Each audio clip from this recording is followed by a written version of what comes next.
Welcome friend to this session of Abstract Factory pattern.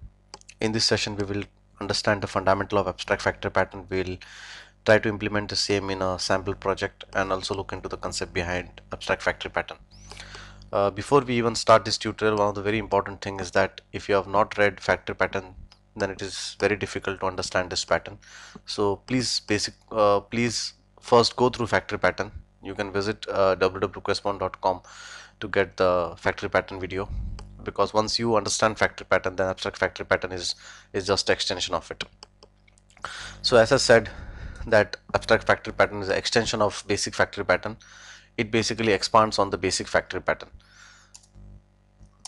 The main thing about abstract factory pattern is that it helps us to unite similar factory pattern classes into one unified interface. So what happens is basically if you have a big project, and as your project proceeds, you create a lot of factory patterns in order to centralize the object creational code. Now as you move ahead in the project, you will at one point of time you will find that you end up with a lot of factory patterns. So with a lot of factory patterns in a project, probably you would like to consolidate them into one abstract factory and minimize your client code complication. So here's a pictorial diagram of it. So nothing special again. You have basically a lot of factory patterns, and rather than your client exposing to all this factory classes, what you can do is basically you can just consolidate them into one abstract factory and expose this to your client. Here's how the class diagram looks like when we try to understand. Here's a simple class diagram, to understand the abstract factory. So basically you have product 1 who has a factory class which creates product 1, and then you have probably product 2 which has a factory class which creates product 2. So basically you have your individual factories. Now rather than client getting exposed to these two factories and increasing the client code complication, what you can do is that you can just put a interface abstract factory, which will unify both of these factories into one class, and the client code is exposed to the same. Second, we have also introduced an interface, as a thumb rule or as a golden rule to minimize your actual concrete classes exposure to the client code. Here's a simple project which basically discusses factory patterns practically.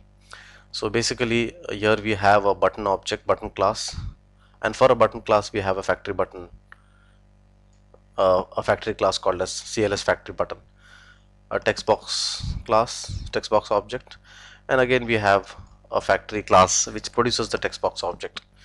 Now what we do is that basically we introduce, rather than these two getting exposed to the client, what we do is that we introduce one more class, CLS abstract factory, who actually uses a get UI object method, get UI object function, and exposes both of these classes or both of these factory classes to the client. So what happens is basically the CLS factory button class has a get button object method which helps us to get the CLS button object. The CLS factory text box has a get text box object. So what you have done is basically you have unified both of these functions into one function called as get UI object. So in short, you have simplified the client interface, the client interface to create factory objects.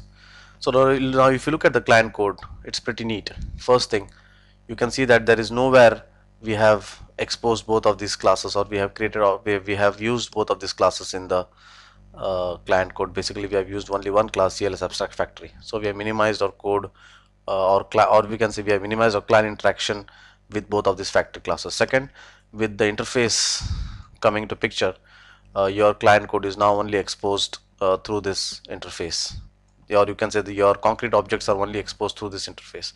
So thus we have completely decoupled these core 4 classes from the client code. So now if we add one more class over here, a concrete class like let's say CLS list box, we don't need to recompile the client. if we add one more factory class here, we don't need to recompile the client. So these two classes stand like a decoupling barrier between the client code and the concrete class, the concrete classes. Let's try to look at a sample code. So what I'll do is that I'll just pull up my Visual Studio 2005. Basically, this code I have written in Visual Studio 2005 in C Sharp. So, but if you are a Java person, or even if you are a C++ person, you should be easily be able to map the implementation in your respective languages. We will discuss the same example which we discussed previously, that is the UI object. One of the things which you can always note for abstract factory pattern is that basically it's a rarely used pattern, first thing. Second, why rarely used pattern? Because if you design your factory classes properly, then probably you should not need abstract factory.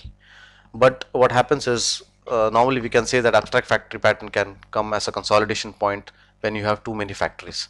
So practically what I see is that it's a rarely used pattern. It's only a pattern which you can use to consolidate factory patterns. Second, first thing, this pattern will never exist if there are no factory patterns. First thing. Second thing, if it ever exists, it is existing because probably you have too many factory patterns and you would like to consolidate them and minimize your client code complication. So as we discussed, here's a project, simple CLS button class, which actually will be used to display a button. CLS text box class, which will be used to display a CL or text box object. And then now we have individual factories for them. So here's the CLS factory button, which produces button object, CLS factory text box, which produces the text box object. Now what we do is basically we introduce one more abstract factory, which actually unifies them into one unique function, that is get UI object. And then depending on the type passed to this, it will either get you a get text box object, or it will either give you a text box object, or either it will give you a button object. So if you look at the client code which we had just seen, pretty simple. First thing, you can see that nowhere we are seeing both of the factory classes. We are only using CLS abstract factory. Second, you can see is that we are not using the concrete objects, we are only using the interface. So in this way your client code is modified. It's pretty simple.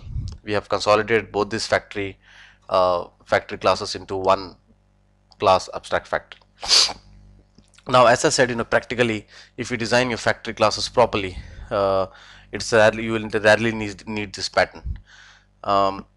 Second, it will be only needed when your project is too large, you have too many factory patterns scattered, and you find that your factory patterns have common, or you can say you find that there are two factory patterns who have common characteristics and common. Like example, over here we had a text box object, and then we had a button object. Both of them are UI objects. So they both have common characteristic like the use. It's like user interface. So probably the consolidation looks what you call logical. But again, as I said, if you design your factory classes properly, and if you control your factory classes properly, if you design them properly, you should not need abstract factory in practical sense. So that's what we have today for abstract factory. Any doubts, you can always email me at shiv_koiral@yahoo.com. Anything you think you can improve in this video, please mail me your suggestions. It's always welcome.